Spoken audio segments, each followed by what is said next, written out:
Kisah asal-usul Nyi Roro Kidul, diusir dari istana hingga jadi penguasa pantai selatan. Full Kisang, dikisahkan di Tanah Jawa, lebih tepatnya di daerah yang bernama Pajajaran, terdapat sebuah kerajaan purba yang dipimpin oleh Prabu Siliwangi ke-6. Prabu Siliwangi memiliki kegemaran berburu hewan di hutan belantara. Suatu saat ia sedang asyik berburu dan secara tidak sadar telah masuk ke dalam hutan yang lebih jauh. Prabu Siliwangi tidak dapat menemukan jalan keluar dari hutan tersebut. Setelah berputar-putar untuk menemukan jalan keluar, Prabu Siliwangi tiba-tiba saja bertemu dengan seorang perempuan cantik di dalam hutan tersebut. Prabu Siliwangi merasa lega dan segera menghampiri perempuan tersebut. Sang perempuan tersebut akan mengantarkan dan menunjukkan di mana jalan keluar dari hutan. Namun dengan syarat Prabu Siliwangi harus menginap beberapa hari di istananya. Singkatnya, Prabu Siliwangi menyetujui syarat tersebut dan mulai tinggal beberapa hari di istana si perempuan cantik. Prabu Siliwangi tinggal lebih lama dari rencana sebelumnya karena Prabu Siliwangi merasa jatuh hati dengan sang perempuan tersebut dan pada akhirnya mereka menikah. Setelah beberapa waktu, Prabu Siliwangi kembali ke kerajaannya seorang diri tanpa sang istri. Sesampainya di kerajaan, semua rakyat merasa bahagia mengetahui bahwa sang raja telah kembali. Mereka sempat berpikir bahwa raja telah meninggal karena sudah berhari-hari tidak ada di istananya. Prabu Siliwangi menyelesaikan beberapa pekerjaan yang sudah ia tinggalkan saat dia di hutan. Hingga beberapa bulan berlalu, dan ia mulai melupakan keberadaan istrinya yang ada di dalam hutan. Pada suatu malam, ketika Prabu Siliwangi sedang tertidur pulas, dia tiba-tiba saja dikagetkan dengan suara tangisan bayi. Kemudian sang Prabu langsung bangun dan menghampiri sumber suara bayi itu yang ternyata ada di pintu depan istana. Prabu merasa bingung pada bayi itu, namun dia tetap menggendongnya. Di saat kebingungan tersebut, tiba-tiba saja di depan Prabu Siliwangi muncul asap serta cahaya putih. Perlahan asap tersebut berubah menjadi sosok perempuan yang tak lain adalah istri dari Prabu Siliwangi. Sang istri mengatakan bahwa bayi tersebut merupakan anak mereka dan dia meminta sang Prabu untuk merawatnya selayaknya manusia. Belum sempat bertanya banyak kepada istrinya, dalam sekejap mata sang istri menghilang lagi. Prabu Siliwangi kemudian membawa putrinya masuk dan memberikan nama pada bayi tersebut dengan nama Putri Kadita. Putri Kadita tumbuh sebagai gadis yang cantik dan berbudi pekerti baik.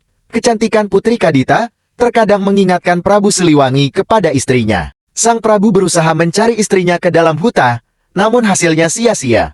Prabu Siliwangi mulai mengkhawatirkan akan kerajaannya. Dia tidak memiliki istri dan anak laki-laki sebagai penerusnya kelak. Kemudian Prabu Siliwangi meminta izin kepada Putri Kadita bahwa dia ingin menikah lagi. Putri Kadita menyetujui hal tersebut. Dan akhirnya Prabu Siliwangi menikah dengan putri bangsawan bernama Dewi Mutiara. Setelah beberapa bulan menikah, Dewi Mutiara akhirnya mengandung seorang bayi. Semasa kehamilannya, Dewi Mutiara berubah menjadi ratu yang pemarah dan egois. Semua permintaan ratu selalu dituruti oleh Prabu Siliwangi. Namun suatu saat ratu meminta agar Putri Kadita keluar dari istana. Mendengar hal itu Prabu Siliwangi menentang keras. Dewi Mutiara merasa kasih sayangnya terbagi jika masih ada Putri Kadita. Sehingga ia berencana untuk menyingkirkan Putri Kadita. Dewi Mutiara pergi ke hutan dan bertemu dengan seorang dukun untuk menyingkirkan Putri Kadita. Suatu malam saat Putri sedang tidur, tiba-tiba muncul asap tebal dengan aroma busuk di sekeliling Putri Kadita, namun sang putri tidak merasakannya. Keesokan harinya, Putri Kadita bangun dan terkejut dengan tubuhnya yang timbul bercak nanam. Melihat hal tersebut, sang Prabu berusaha mengobati putrinya dengan memanggil semua tabib terbaik di seluruh penjuru negeri. Namun sayangnya, tak ada satupun tabib yang bisa mengobati sang putri. Prabu merasa sedih akan hal itu. Di tengah keputusasaan sang Prabu, Dewi Mutiara mengusulkan niat jahat untuk mengasingkan sang putri agar penyakitnya tidak menular. Karena putus asa, sang Prabu mengiyakan dan meminta putrinya untuk pergi menjauh dari istana. Dengan berat hati Putri Kadita meninggalkan istana dan pergi ke hutan untuk bertapa. Di tengah bertapanya itu, Putri mendengar suara yang menyuruhnya untuk pergi ke pantai selatan.